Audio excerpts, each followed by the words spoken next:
Bonjour, faut pas lui dire, c'est le titre d'un film qui sort début janvier et cela nous a donné l'envie justement de vous poser cette question. Les ex, les petits défauts, les tics, les manies, les trahisons, faut-il vraiment tout dire à votre conjoint? C'est ce que pense Jean-Marc Colson, bonjour. Bonjour. Et puis face à vous, eh bien Yves Psalty, bonjour. Merci à tous les deux d'être là et nous attendons impatiemment vos réactions évidemment et témoignages. Alors réagissez, soyez pour ou contre. Jean-Marc, je démarre avec vous. Est-ce qu'il faut tout dire? Je pense qu'il faut essayer de dire le plus possible. Ah, il y a déjà une nuance. Oui. On va développer ça, oui. Oui, je pense que plus on est authentique, plus on est dans la vérité, moins on est divisé avec soi, plus on est tranquille. Parce que plus on a d'endroits cachés, plus on est en danger, puisqu'à n'importe quel moment on peut être découvert. Donc je pense que pour avoir une certaine sérénité à cet bonheur, il faut essayer d'aller le plus haut possible, en sachant que l'absolu, enfin, je n'y crois pas. Yves, endroit caché, jardin secret, c'est important de le préserver. Le jardin secret, il faut le préserver justement par rapport à l'autre pour voir qu'est-ce qu'il est apte à écouter, à entendre. Donc on n'a pas le droit de déranger l'autre avec nos problèmes ou bien avec nos idées. Donc on doit toujours peser le pour et le contre, de dire je le dis. C'est le cas de le dire. C'est le cas de le dire. Je le dis ou bien je l'enfonce dans mon jardin secret. Par exemple, quel type d'information pour ne pas polluer l'autre, entre guillemets, hein, c'est ce que vous avez l'air de dire. Par exemple, donc c'est tout à fait le dernier exemple que j'ai dit hier. Donc c'était un couple et Madame insiste pour demander un nouveau couple, pour demander à Monsieur comment ça s'est passé les deux derniers couples qu'il a eu. Elle insiste. Je veux savoir, je veux les détails, tout ça. Première chose qui est logique, on ne pose pas des questions si on n'est pas apte à écouter toutes les réponses. Donc ça c'est la logique. Donc elle pose les questions, encore elle ne sait pas si elle est apte. Alors, donc elle fait une erreur, parce qu'elle pose des questions où elle n'est pas apte à écouter toutes les réponses. Lui, il fait une erreur parce qu'il va donner des informations, il ne sait pas si ces informations vont se retourner contre lui. Effectivement, il donne certains petits détails du point de vue sexuel, comment ça s'est passé, et elle n'arrive pas à digérer. Comment est-ce que tu as pu faire ceci? Et bardard, c'est la dispute peut-être inutile, finalement. Peut-être inutile, mais c'est deux personnes qui ont eu tort, en fait. Jean-Marc. Oui, mais maintenant d'un autre côté, moi je trouve que ça peut aussi éveiller le désir, parfois de raconter certaines choses. Oui. C'est un grand débat. Moi j'ai une histoire intéressante, c'est un couple, hein, donc on va l'appeler numéro 1, numéro 2, et puis numéro 2 a une tentation dans son boulot et finit par y avoir un numéro 3. Et à un moment donné, numéro 3 dit au numéro 2, je vais le dire au numéro 1. Parce que moi, j'en ai marre de ne pas exister. J'en ai marre de ne pas exister. Donc, je veux exister dans cette histoire. Donc, je vais appeler numéro 1 et je vais lui dire. Et donc, numéro 2 décide de dire à numéro 1. En se disant, je vais le dire avant que numéro 3... Dans l'urgence, du coup. Dans l'urgence. Dit, oh, là, je suis menacé. Voilà. Donc, numéro 2 dit à numéro 1 ce qu'il a fait. Numéro 1 explose. Et donc, on se retrouve plusieurs mois dans le froid, évidemment. Numéro 1 se fait écarter. Et puis finalement, au bout du compte, numéro 1 pardonne à numéro 2. Et donc dans cette histoire, la question qu'on pourrait se poser, c'est est-ce que si numéro 2 ne l'avait pas dit à numéro 1 avant numéro 3, est-ce que le numéro 1 aurait pu pardonner aussi facilement? Ça, c'est une question que je pose. Est-ce qu'Émilie aurait pu pardonner à Paul d'avoir été fricotée? Si elle l'avait su dès le départ, elle l'aurait peut-être digéré, ça aurait été... Mais si elle avait appris par la personne tierce. Si un jour on vous téléphone, on vous dit est-ce que tu sais que ton conjoint te trompe avec moi, est-ce que ce sera plus facile à pardonner que si la personne vient vous le dire d'abord lui-même? Moi je pense que c'est plus facile à pardonner. Il faut être sûr de son coup, évidemment, Yves. Oui. Il faut être sûr que le mensonge en question ne soit pas... Donc il y a les chiffres canadiens. Qu'est-ce qu'ils nous disent les chiffres canadiens? Les chiffres canadiens nous disent que si vous annoncez qu'il y a infidélité à l'autre, vous avez 50% de chances de divorce. Si vous n'annoncez pas et que c'est découvert, c'est 80% de divorce. Ah oui. Alors mieux vaut le dire, l'annoncer, que de ne pas le dire. Vous êtes d'accord? Ben non, je ne suis pas du tout d'accord. Les chiffres ils disent ça. Oui, mais si on n'annonce pas, quel est le pourcentage où il n'y aura pas de divorce? Ça, évidemment, ce n'est pas dit. C'est ça qui est important, en fait. On va élargir le cercle, si vous le voulez bien, tout de suite, avec la vidéo qu'on aime. Oui, elle va arriver. La vidéo qu'on aime en réalité, c'est la bande-annonce d'un film qui va sortir très prochainement, c'est le 6 janvier, qui s'appelle Faut pas lui dire. Histoire de 4 cousines dont l'une va se marier et évidemment les 3 autres cousines tombent sur le futur mari en train de la tromper. Bon allez, on regarde une bande-annonce et on va tout voir. Bon, il faut que je me grouille, j'ai plein de patientes ce matin. On vient de faire l'amour, tu sais. Non, tu viens de faire l'amour. C'est pas mal, non? Bah, enfin, ça a même pas 20 ans. Ah bah oui, mais c'est peut-être moins con à cet âge-là. Vous n'allez pas bien, vous? Ah, toutes mes excuses, je vous avais pas vu. Vous plaisantez. Sachez que je suis bordélique, têtu et impatient. À votre tour. Je suis parfaite. C'est énorme comme défaut, ça. Tu es mon mari, tu es le père de ma fille, tu es mon agent de voyage, tu es l'homme à tout faire de ma mère. Par pitié, tu ne vas pas en plus être mon comptable. Est-ce que vous niquez de temps en temps? Alors, la vie ne se résume pas à un trou. 2 trous, ma chérie. Parfois même 3. Grande classe, Anouche.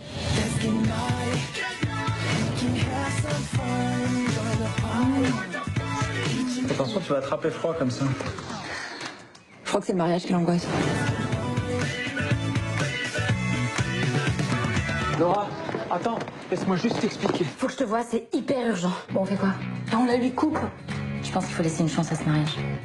Si on parle, il n'y a plus de mariage. Faut pas lui dire.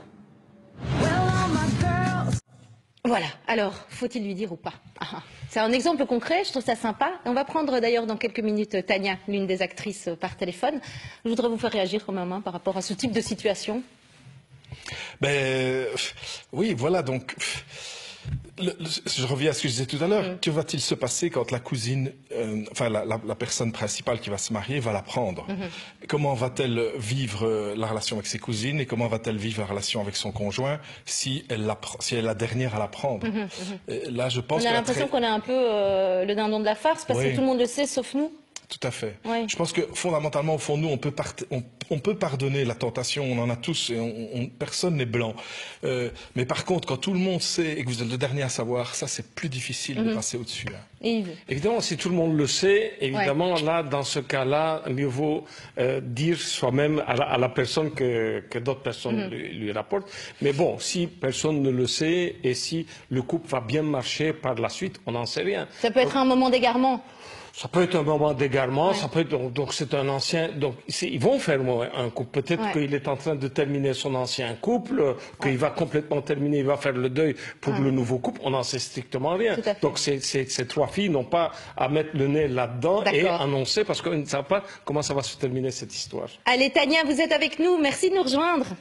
Bonjour tout le monde. Ravi de vous recevoir sur notre plateau. Mais moi aussi, j'avoue que je souris pas mal en vous écoutant faire des pronostics sur ce que vont devenir ces 4 filles et le secret bien gardé. Oui.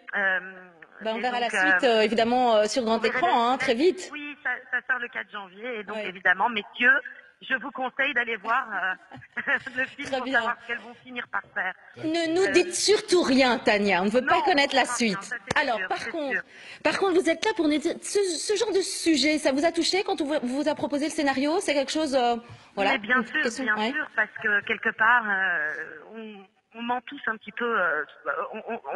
J'ai l'impression que une personne qui dirait moi ça ne m'est jamais arrivé de mentir, je n'y crois pas. Je veux dire, d'abord on n'a pas tous la même définition du mensonge. Quelle est la vôtre, justement? Omettre de dire quelque chose n'est pas toujours perçu pour certaines personnes comme un mensonge. On ment pour protéger, on ment par amour, on ment par méchanceté. Il y a tellement de façons d'aborder ce sujet.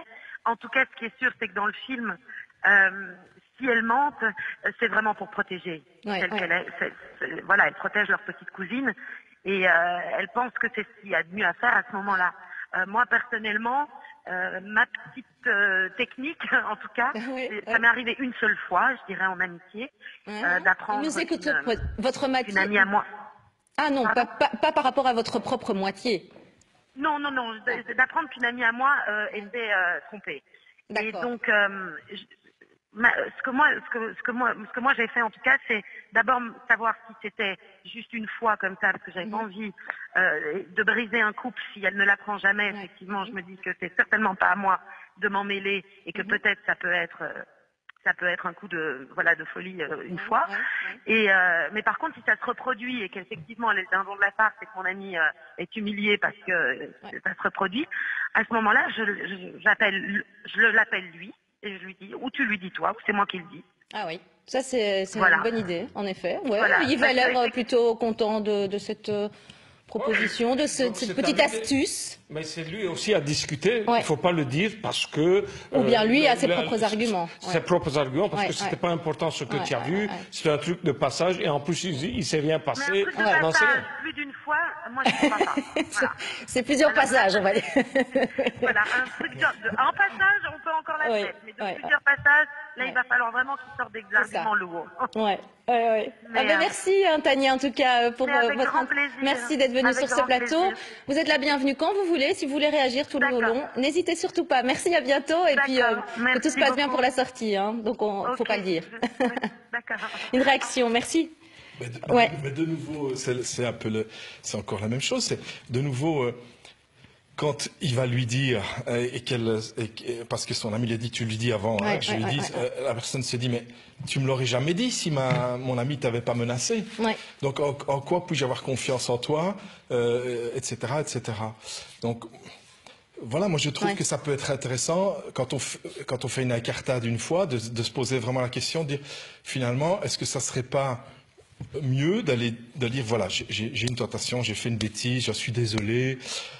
À la limite, on peut dire à l'autre, t'as un ticket pour en faire une aussi, on sera égalité. Ah bah tiens. Non, mais je sais pas, je lance des idées, voilà, encore une autre astuce, très bien. La question, c'est est-ce que c'est bon de vivre toute cette vie avec la menace qu'un jour ça se découvre et que l'autre se dise, ah ben donc s'il n'y avait pas eu la menace, si quelqu'un n'avait pas... C'est angoissant en fait. Voilà, tu me l'aurais jamais dit, donc t'es quelqu'un qui allait vivre tout notre amour dans un mensonge, etc. Très bien. Là, on parle d'infidélité. Maintenant, il y a des choses qu'on n'a pas forcément envie de dire à l'autre, des petits défauts qui nous embêtent, mais est-ce qu'il faut le dire ou pas, le partager ou sur soi-même peut-être. Ah, j'ai menti sur, je sais pas, imaginons sur ma famille, j'ai dit quelque chose qui n'était pas vraiment la vérité, ou sur mon diplôme, qui sait, je ne sais pas. Oui, toujours la question est la même. Est-ce que je vais donner cette information? Qu'est-ce que l'autre va faire cette information? Souvent, j'entends des femmes qui se plaignent en disant, mon mari ne discute pas, il n'y a pas moyen de parler, il ne communique pas. Alors quand je l'entends dire qu'au début, il a beaucoup communiqué. Il a tellement bien communiqué que tout ce qu'il a donné comme information, ça se retourne contre lui. Et puis, clac, il ne parle pas. Donc, te dire, madame, vous avez creusé votre trou. Hein. Donc, vous l'avez fait parler, vous lui avez posé des questions et vous n'avez pas suggéré les réponses. Donc, il ne fallait pas poser les questions et un monsieur de ne pas dire. Donc, c'est une question de jardin secret. Il est tout petit ou il est tout grand. Et plus ça va se retourner contre lui, plus l'homme il va se dire ça je ne dois pas dire, ça je ne dois pas dire, et le jardin secret va être énorme par rapport à ce qu'il est en train de dire. Donc il va plus se cacher de dire. Tout ça dépend comment l'autre réagit. C'est ça qui est important. Oui, mais la maquilleuse nous disait... Quand elle nous maquillait, le jardin secret, oui, mais pas trop grand.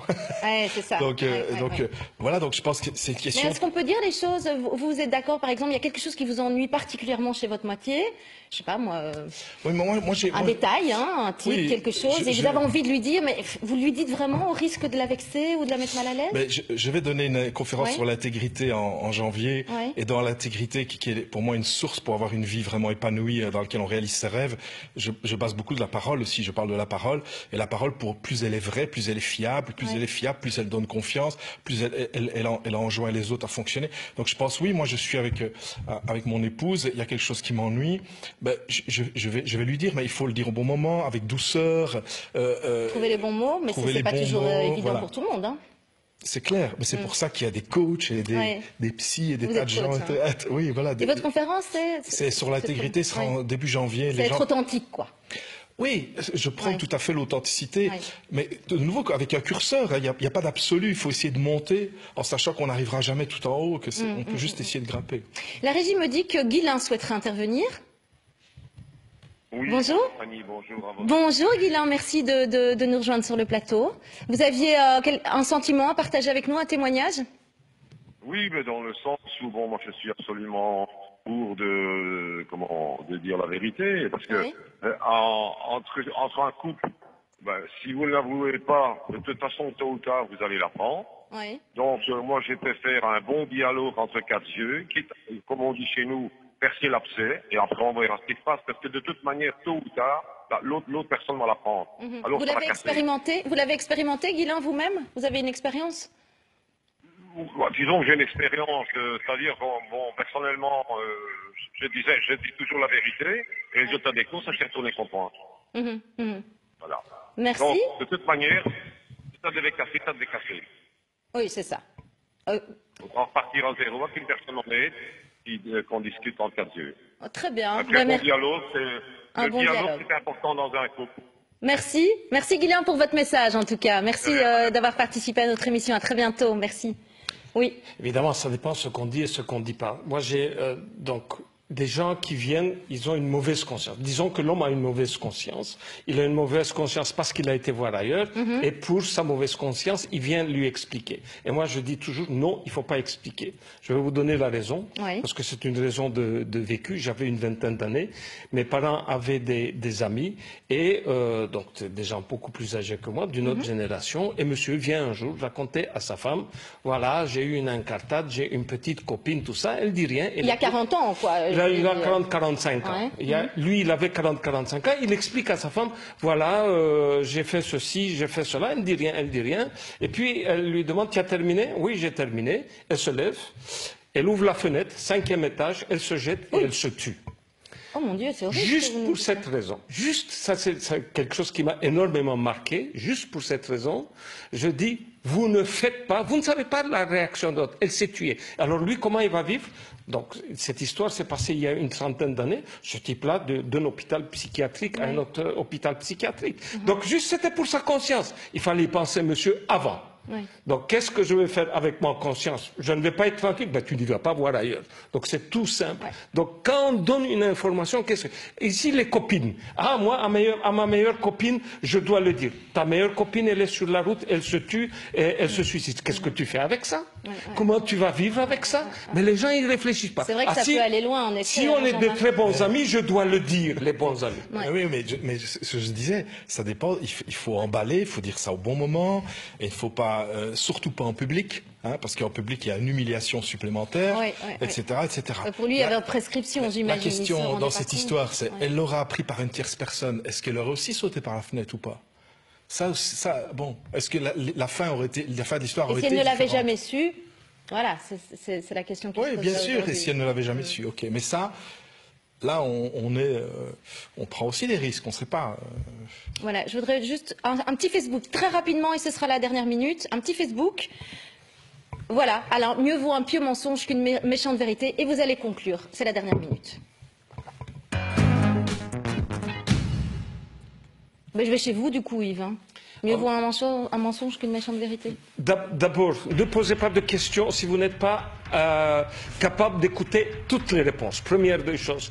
Et puis, n'insistez pas et réfléchissez bien quand vous allez donner la réponse. Qu'est-ce que va faire l'autre avec cette réponse? Est-ce qu'elle va la digérer, ou bien ça va se retourner contre vous, ou bien ça va la rendre malade, ou bien elle va se tuer? Donc, toujours savoir qu'est-ce que l'autre va faire à la réponse. Qu'est-ce que je mets? Je le mets dans le jardin secret, ou bien je lui dis de la vérité? Donc, si vous connaissez la personne, essayez de juger ça, et en fonction de ça, vous répondez ou vous ne répondez pas. Moi, je dis l'authenticité, le plus possible être authentique, le plus possible être vrai, en sachant qu'il n'y a pas d'absolu. Et parfois, quand on ne sait pas, il faut se faire conseiller, il faut aller voir un coach, un psy. Voilà, c'est important. Et donc, s'il y a des personnes qui veulent assister à la conférence sur l'intégrité, c'est Jean-Marc Colson. Tapez sur Google Jean-Marc Colson, c'est jmcolson.com. Vous m'envoyez un mail et je vous donnerai les informations. Voilà, mais plus on est authentique, plus on est uni avec soi-même, plus on est fiable, plus on peut compter sur les autres. Et moi, j'aime une vie comme ça. Quelle est la date, très rapidement? Je n'ai pas encore la date. D'accord, à la rentrée, on va dire. Très bien, merci en tout cas pour vos nombreuses réactions. N'oubliez pas de liker ici en dessous. Mettez aussi un commentaire. Dites-moi aussi ce que vous aimeriez qu'on traite comme sujet pour la prochaine fois, pour les prochaines fois. N'oubliez pas de vous abonner. Allez, ciao, à la semaine prochaine.